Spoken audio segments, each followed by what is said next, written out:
리얼리티 트랜서핑 제2장. 노숙자 한 사람이 해변에서 빈병을 줍고 있다. 늙은 불황자, 당신만 꺼져준다면 혼자 있을 수 있을 텐데. 아니 뭐야, 내 쪽으로 오고 있는 것 같군. 아마도 끈질기게 구걸을 하겠지. 내가 어서 집으로 꺼지는 편이 낫겠군. 평온한 곳은 아무데도 없다. 아, 피곤해. 나는 언제나 쉬는 동안에조차 피곤하다. 나는 마치 현기를 채우는 죄수처럼 살고 있다. 이제 곧 모든 것이 바뀔 것 같다. 그러면 새 인생이 시작되겠지.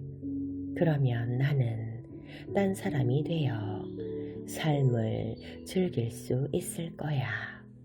하지만 그건 모두 미래의 일이다.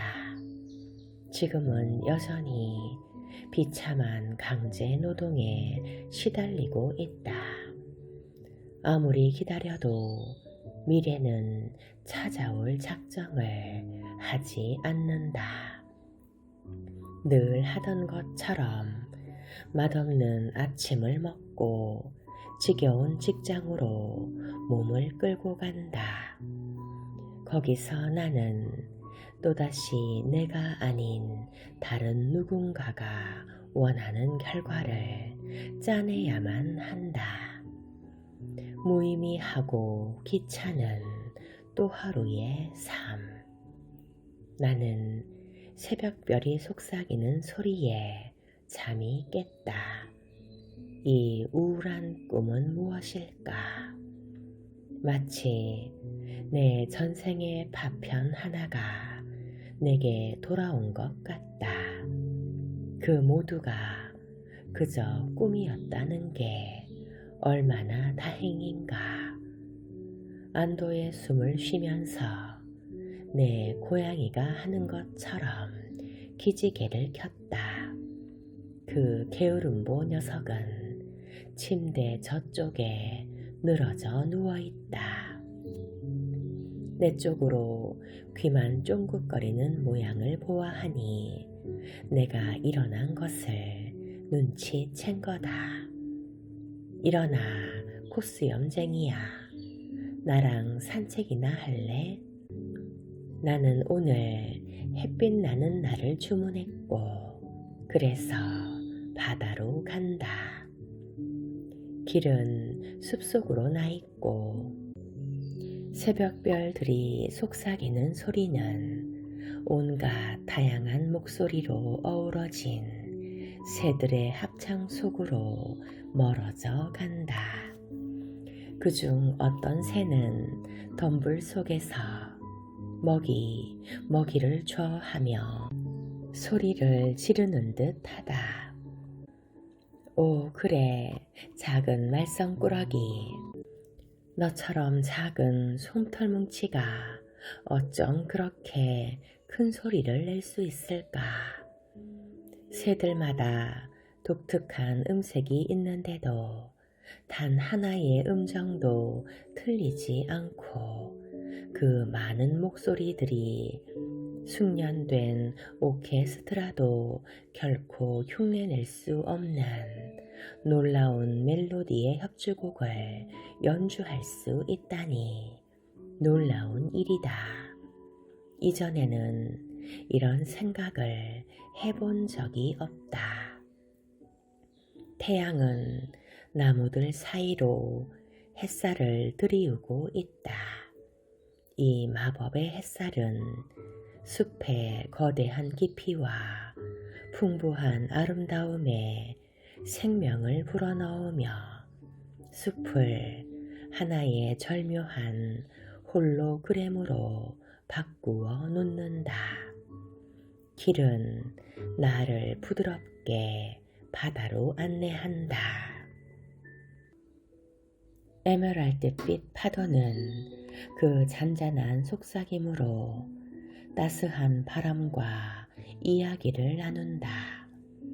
해변은 끝없이 펼쳐져 있고 텅 비어 있는 듯하다. 사람으로 넘쳐나는 이 세상이 나만을 위해 한적한 작은 귀퉁이를 한 곳 마련해 준 듯 나는 그 속에서 고요와 평안을 느낀다. 어떤 이들은 우리를 둘러싼 경험의 세계가 우리 자신이 만들어낸 환상일 뿐이라고 생각한다. 하지만 아니다. 나는 이 모든 아름다움이 내 상상의 산물이라고 생각할 만큼 교만하지 않다. 간밤에 꾼 꿈의 무게가 아직도 나를 짓누르고 있는지 지나간 삶의 기억이 떠오르기 시작한다. 정말 그 꿈만큼이나 우울하고 희망이 없던 삶이었다. 많은 사람들이 그러하듯 나도 종종 세상이 나에게 갚아야 할 것처럼 느껴지는 그것을 받아내려고 애썼다.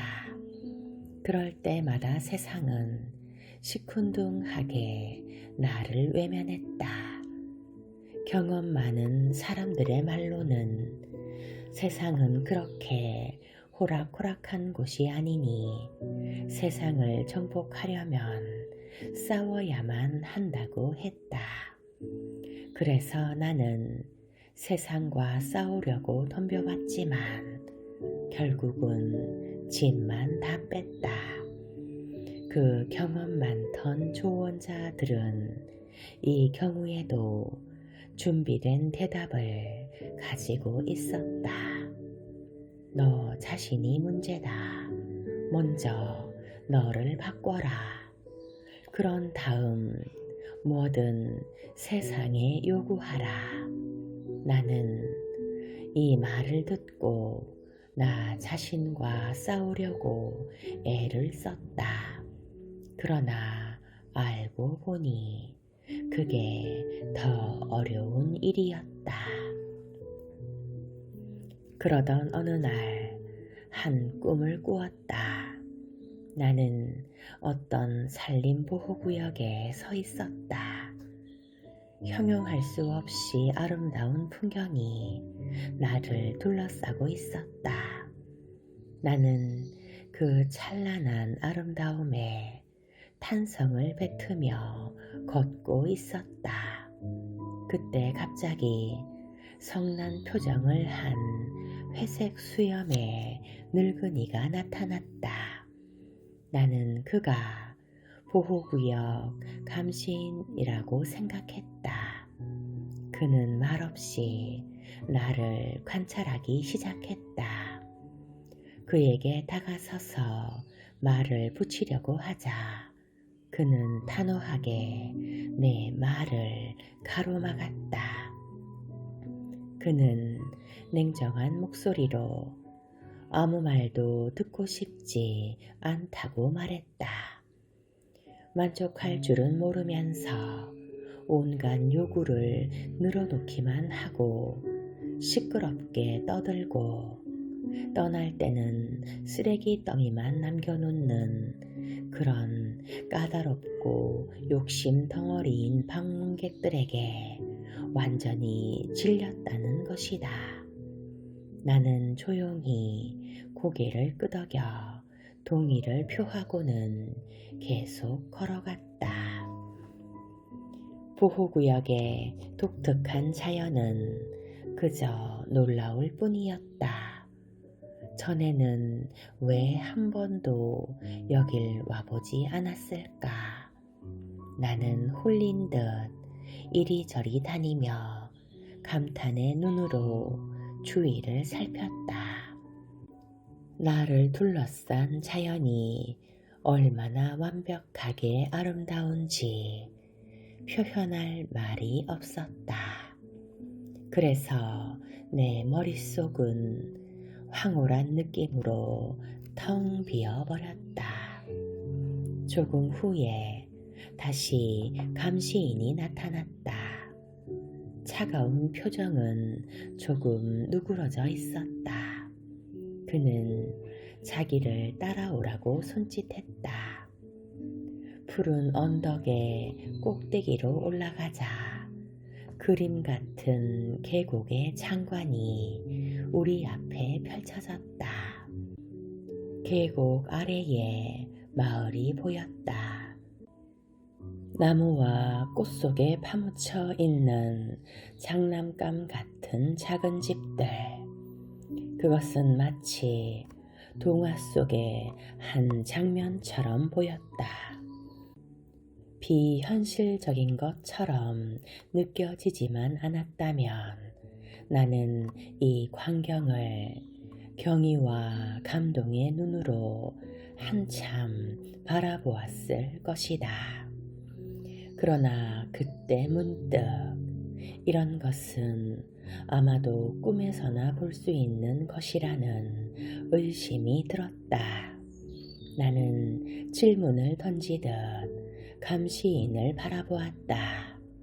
그러나 그는 턱수염 뒤에서 미소만 짓고 있었다. 그것은 마치 이건 아직 아무것도 아니야. 더 놀라운 일을 보게 될걸 하고 말하는 듯했다. 우리는 계곡 아래로 내려갔다. 그때 문득 내가 처음에 어떻게 그 보호구역에 들어왔는지가 기억나지 않는다는 사실이 떠올랐다. 나는 그 늙은이로부터 뭔가 설명을 듣고 싶었다. 그래서 나는 이런 아름다운 곳에서 살 수 있는 사람들은 얼마나 행복할까 하는 바보 같은 말을 했던 듯하다. 이 말에 그는 기가 찬다는 듯한 표정으로 대꾸했다. 자네가 저기서 살고 싶다고 한다면 누가 맡기나 한단 말인가? 나는 거기에 아무나 부자로 태어나는 것은 아니고 운명을 마음대로 할 수는 없다는 등의 판에 박힌 말로 반박했다. 그는 나를 한심하다는 듯이 바라보다 말했다. 사람은 누구나 자기가 원하는 운명을 뭐든지 골라 잡을 수 있다네. 우리가 가진 유일한 자유는 선택의 자유야. 누구나 자신이 원하는 것을 선택할 수 있단 말일세. 그의 말은 나의 인생관과 이해를 넘어선 것이었다. 그래서 나는 그와 논쟁을 벌이고 싶었다. 하지만 감시인은 아무 말도 들으려 하지 않고 이렇게 말했다. 멍청한 사람이로군. 자네는 선택할 권리가 있는데도 그것을 사용하지 않고 있는 거야. 자네는 선택한다는 말이 무슨 뜻인지를 모르고 있는 것일 뿐일세. 나는 생각했다. 이건 말도 안 되는 소리다. 내가 원하는 것을 뭐든 선택할 수 있다는 말이 무슨 뜻일까? 이 세상 모든 것이 내게 허용되어 있다는 말인가? 그때 나는 문득 알아차렸다. 이 모든 것이 꿈이라는 것을, 꿈속에서 그것이 꿈이라는 것을 알아버린 난생 처음의 경험에 당황한 나머지 나는 이 기이한 상황을 어찌해야 할지를 몰랐다.